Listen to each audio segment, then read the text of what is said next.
Ya son las 10 de la mañana con 5 minutos, estamos en vivo por la 94.5 FM, 50.2 de televisión digital y diario USACH.cl en esta última edición del año 2025 de Enlace USACH. Y bueno, lo estuvimos adelantando al principio del programa, queremos hablar particularmente de gobiernos locales y lo que trajo consigo estos datos del Sistema Nacional de Información Municipal que recogió esta semana el Diario Financiero, el día lunes, sin ir más lejos, y que dan cuenta y que abarcan además a 345 comunas del país, mostrando que una proporción relevante de los gobiernos locales opera con una base tributaria insuficiente para sostener sus funciones básicas.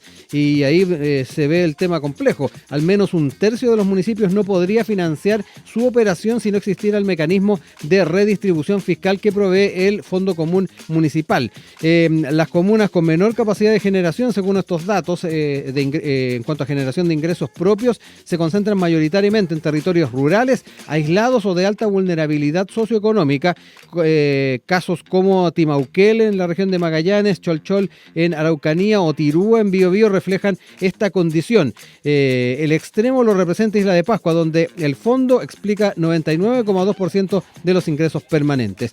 Para hablar un poquito sobre esta temática, estamos ya en conexión con el académico de la FAE, de nuestra universidad, magíster en Política y Gobierno, Reinaldo Olivarí, a quien saludamos, agradecemos este tiempo y poder ahondar en un tema que de verdad va a ser bien importante el poder abordarlo en algún momento, porque esto ya da cuenta de los niveles de descentralización deseados, pero obviamente contar con los recursos. ¿Cómo está, profesor? Muy buen día. ¿Cómo está, Rodrigo? Muy buen día también para todos tus auditores. Bueno, lo primero, estábamos viendo las características de estas comunas dentro de la investigación y particularmente la nota del Diario Financiero que señalaba recién.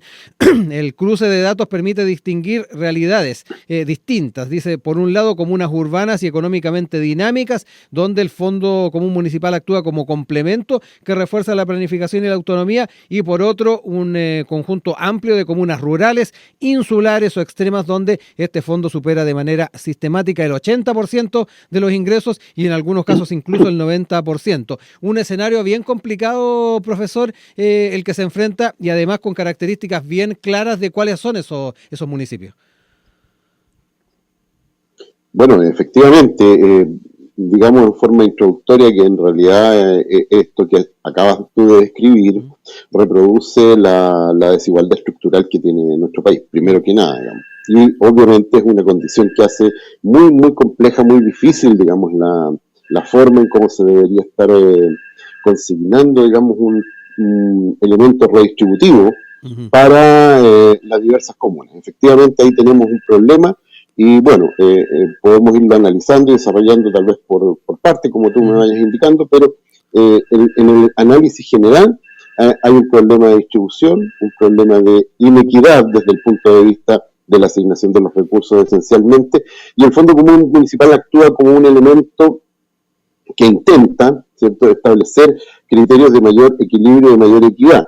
Eso es desde el origen, digamos, a partir del decreto ley que dio origen a la ley de rentas municipales, que establece esta estructura a partir del año 1979, es bastante antiguo. Y ha ido sufriendo algunas modificaciones a la fecha, ¿cierto?, con la intromisión, ¿cierto?, de distintos tipos de medidas, de algunas leyes.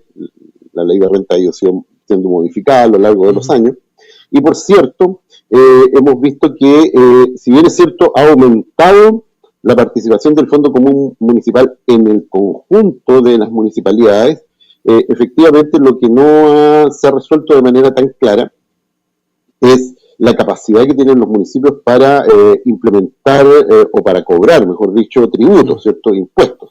Y en este sentido es importante considerar que estos impuestos forman parte de los ingresos propios de una municipalidad, y cuando se habla de municipalidades pequeñas o chicas, ¿cierto?, estos impuestos son muy bajos. Sí. Y por lo tanto la capacidad de recaudación de las municipalidades en ese aspecto es muy, muy pequeña.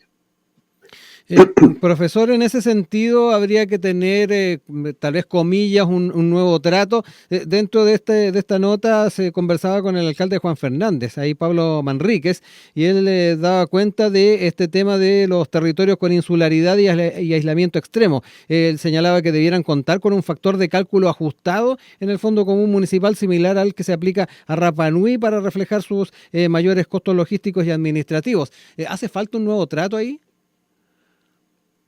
Bueno, son dos elementos, ¿cierto? Uno es el nuevo trato en el contexto del Fondo Común Municipal como una parte, digamos, de esta construcción de ingresos municipales. Y en ese sentido, naturalmente, aquellas zonas insulares o aquellas zonas extremas o aquellas zonas fronterizas, por ejemplo, que tienen en su construcción como institucional, como municipio, un carácter, además de lo propiamente municipal, un carácter estratégico, de instalación, ¿cierto?, de institucionalidad en lugares que son muy alejados de los centros tanto del país como de los centros regionales, por ejemplo. Evidentemente ahí debería haber un trato de características diversas, un poco lo que reproduce Rapa Nui, ¿cierto? Lo señala el artículo y, bueno, uno puede indicar ahí, digamos, que efectivamente Rapa Nui es una de las pocas comunas con un municipio y con una estructura de carácter más autonómico. Dentro de las autonomías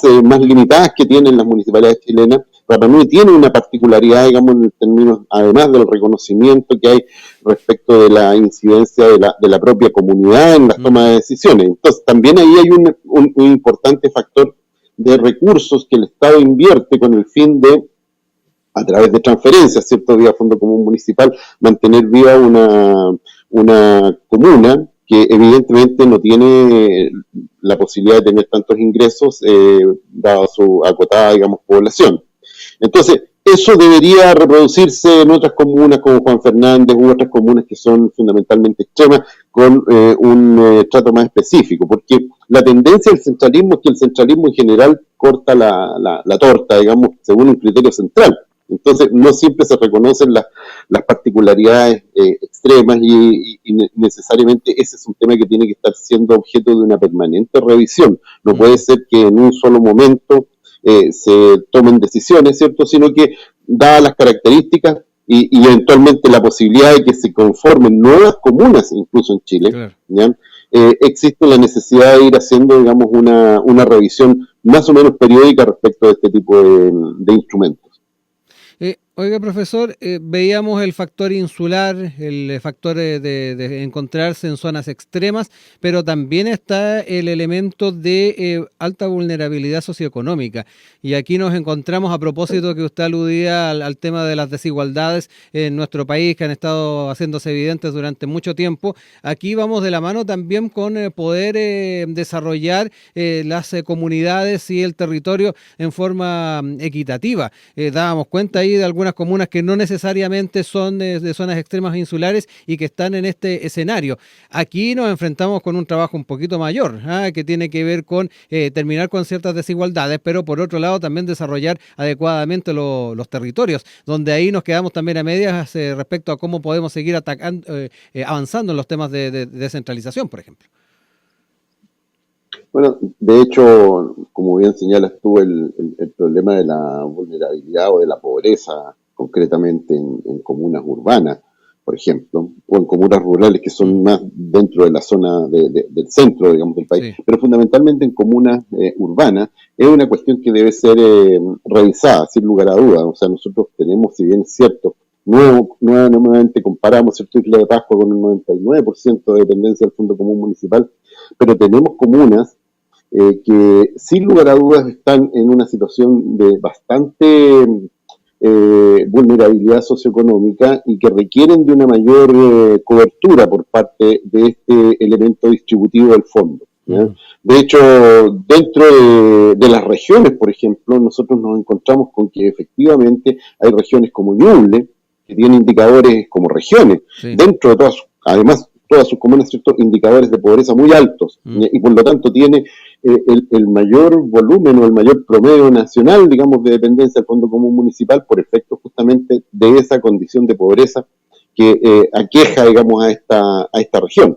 Y si nos vamos, por ejemplo, a la región metropolitana, y particularmente al área metropolitana, que es donde están las 36 comunas que la conforman, ¿cierto? Bueno, ahí encontramos una cantidad importante de situaciones en donde efectivamente el nivel, digamos, que exhibe la dependencia del Fondo Común Municipal de comunas como, por ejemplo, La Pintana, Los Prados, San Ramón, Cerro Navia, Los Espejos, La Granja, Puente Alto, ¿ya? Es altísimo, ¿ya? Mayor del 70% de dependencia, ¿ya? O sea, su presupuesto no alcanza, obviamente, para la operación anual, ¿cierto?, del municipio como institución, y por lo tanto, ¿cierto?, requiere de esta transferencia permanente que se traduce fundamentalmente en dos momentos del mes, que son el anticipo, que llega a principios de mes, había una transferencia a Tesorería General de la República, y el saldo. Entonces, son municipios que están permanentemente esperando estos recursos con el fin de pagar deudas, de pagar sueldos, de pagar diversos compromisos de contratos que tienen los municipios para poder hacer efectiva, ¿cierto?, su gestión, como por ejemplo el pago del alumbrado público, que es un tema bastante complejo, ¿ya? Y que requiere de una alta demanda de recursos por parte de los municipios, el pago de la extracción de basura, que requiere, digamos, fundamentalmente entonces desde ese punto de vista una funcionalidad municipal para la cual no todos los municipios están preparados desde el punto de vista de sus ingresos propios y por lo tanto requieren, ¿cierto?, este ingreso extra que es fundamental en su supervivencia, que corresponde, digamos, fundamentalmente al Fondo Común Municipal. Oiga, profesor, en cuanto a las características de cada municipio y particularmente lo que tiene que ver con la dependencia mayor o menor al Fondo Común Municipal, el tema de la eficiencia es también un tema relevante, porque ahí nos mencionaba particularmente las realidades que puede tener distintos municipios, pero muchas veces ha hablado del tema de las dotaciones y el tema de cuánto de esos costos se van efectivamente a pago de remuneraciones. ¿Hay un denominador común, hay realidades diversas en torno a este tema y particularmente quiero entrar en el tema de la eficiencia? Bueno, evidentemente la eficiencia es un elemento esencial en el contexto, digamos, de cómo se distribuye el Fondo Común Municipal, porque sin lugar a dudas constituye, digamos, una condición. Hay indicadores para establecer la forma en cómo se hace esta distribución. Ahora, la eficiencia en la gestión tiene características que son particulares de cada unidad municipal, puesto que aquí rige, como tú sabes, la autonomía, ¿ya? Entonces, efectivamente, hay situaciones en donde nosotros encontramos que, sin lugar a dudas, digamos, hay condiciones de eficacia y eficiencia que no se cumplen de manera tal vez lo suficientemente adecuada. Sin embargo, el tema de los recursos humanos, el tema de las contrataciones está fijada dentro de la norma.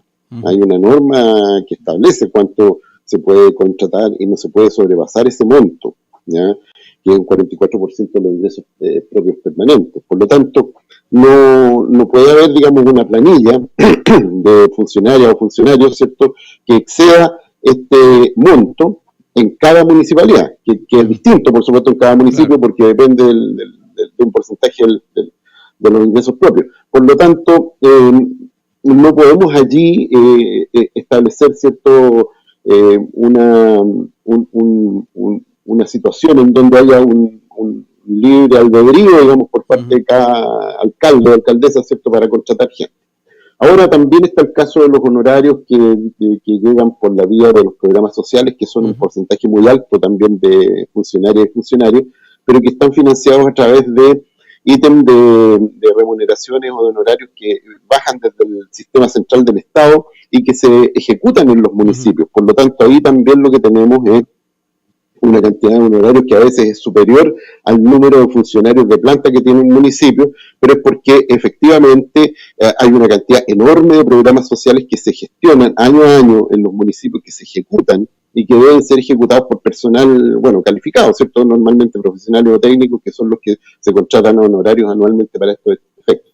Entonces, zanjando un poco este tema de que el recurso humano se contrata en función de determinadas normas bien específicas, lo que sí ocurre es que puede haber, digamos, una mala gestión desde el punto de vista de las condiciones de eficiencia.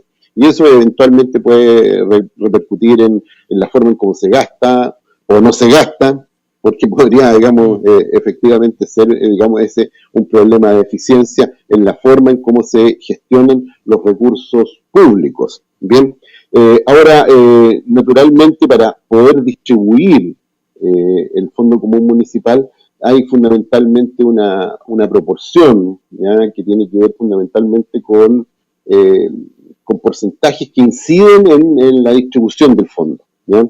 Y, por supuesto, tener en cuenta fundamentalmente, ¿cierto?, las situaciones como la pobreza, tener en cuenta situaciones como la cantidad de predios que están exentos del impuesto a las contribuciones,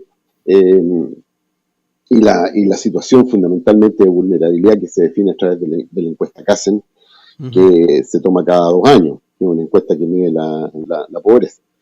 Pero en general, digamos, nuestro problema es que el nivel de dependencia varía conforme las características de cada una de las comunas, y no necesariamente aquello reproduce de manera exactamente clara, digamos, las situaciones en que se tiene que sobrevivir, digamos, o vivir en este contexto, digamos, que es el contexto de la ejecución de tareas municipales durante el transcurso de un año, para los cuales es fundamental o necesario el Fondo Común.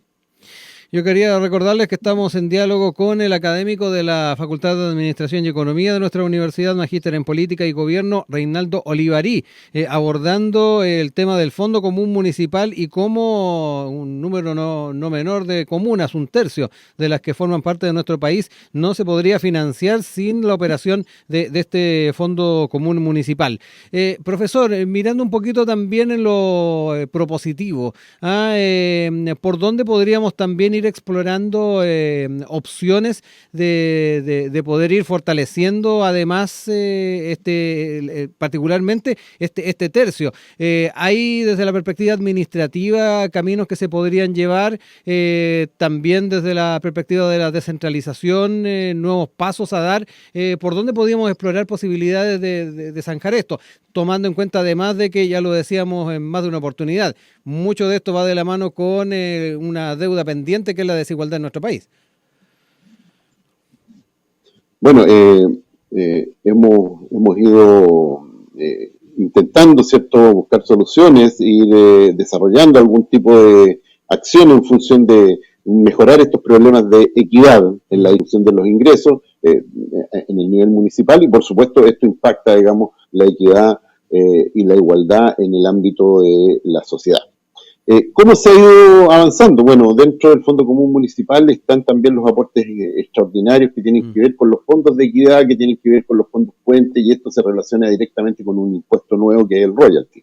Eso no estaba hasta hace 2 años y efectivamente es un avance, ¿ya?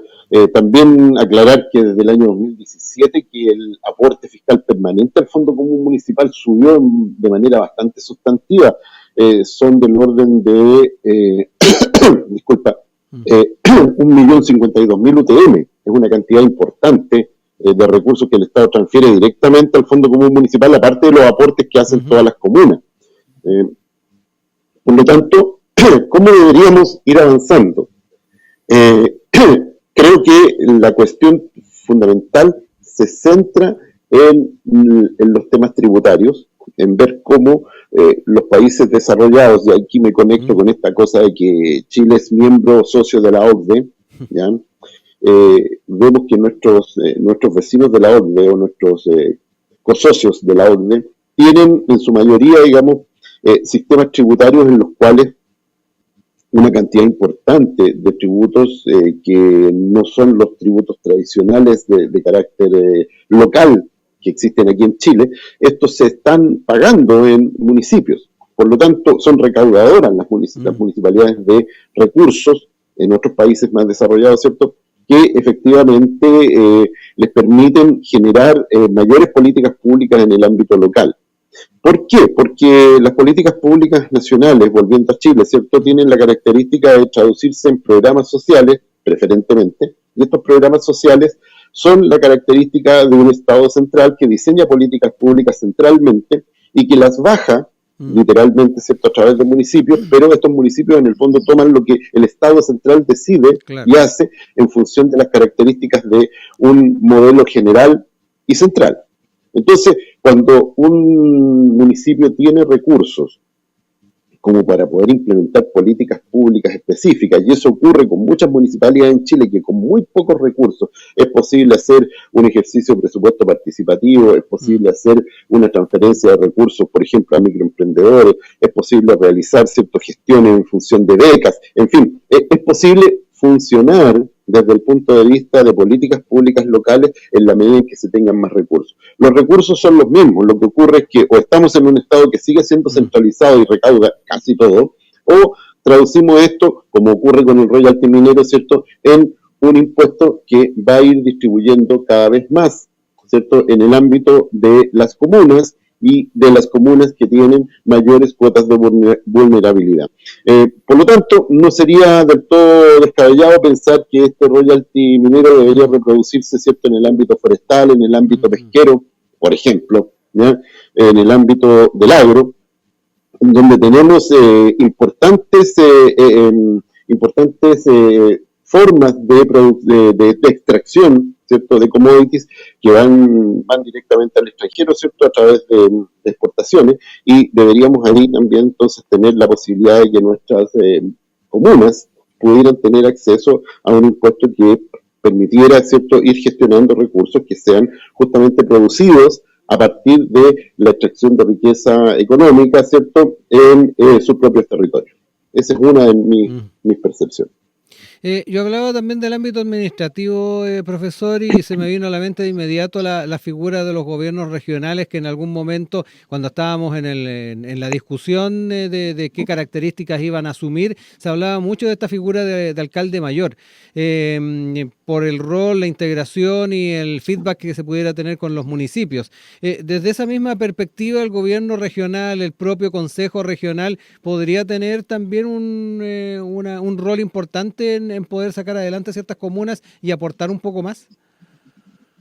Bueno, sin duda, porque el gobierno regional hoy día, al igual que los municipios, ¿cierto?, también se ve beneficiado con una parte del royalty minero, por ejemplo, porque también acaban de otorgar atribuciones, ¿cierto?, para cobrar derechos, que son también formas de tributo, y que efectivamente deberían, ¿cierto?, constituirse en lo que podríamos llamar, ¿cierto?, en un motor de desarrollo desde el punto de vista de las actividades que, desde el punto de vista de la inversión, especialmente hacen los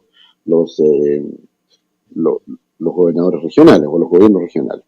Ahora, cabe destacar ahí que hubo una lucha hace unos días atrás, ¿cierto?, dentro de los últimos 2 meses hubo una lucha bastante intensa a nivel de la decisión presupuestaria original que había tomado Hacienda, digamos, de restringir los presupuestos de las regiones, de algunas regiones del país, y aumentar extrañamente la de Santiago. O sea, hubo una cuestión muy centralista desde ese punto de vista. Hubo una movilización muy fuerte de gobernadores regionales con el fin de que estos quedaran equiparados o por lo menos quedaran en una situación más similar a la del año 2025.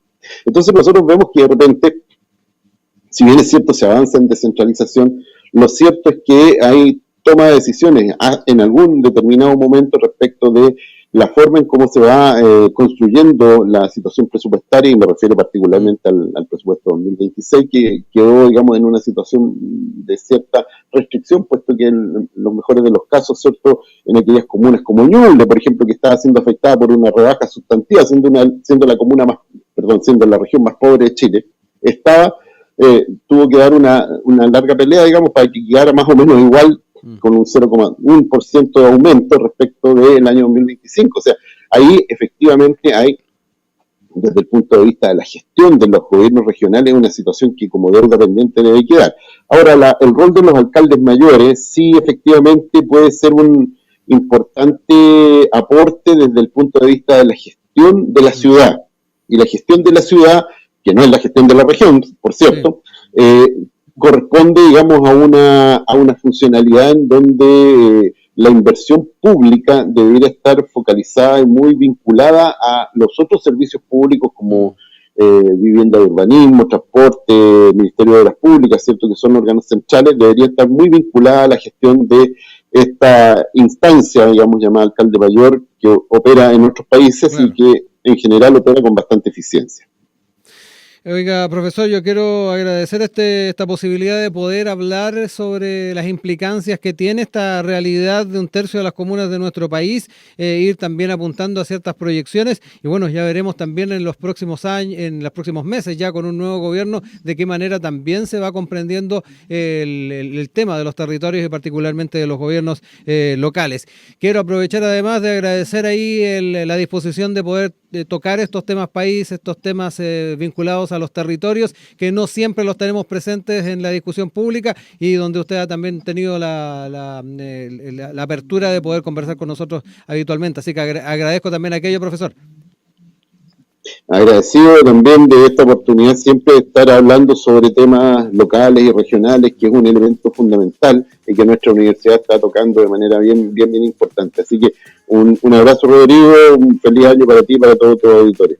Igualmente, profesor, que pase una muy buena fiesta y nos estamos reencontrando ya la próxima temporada con nuevas temáticas. Que le vaya muy bien. Perfecto, que estés muy bien. Muchas gracias. Chao. Adiós.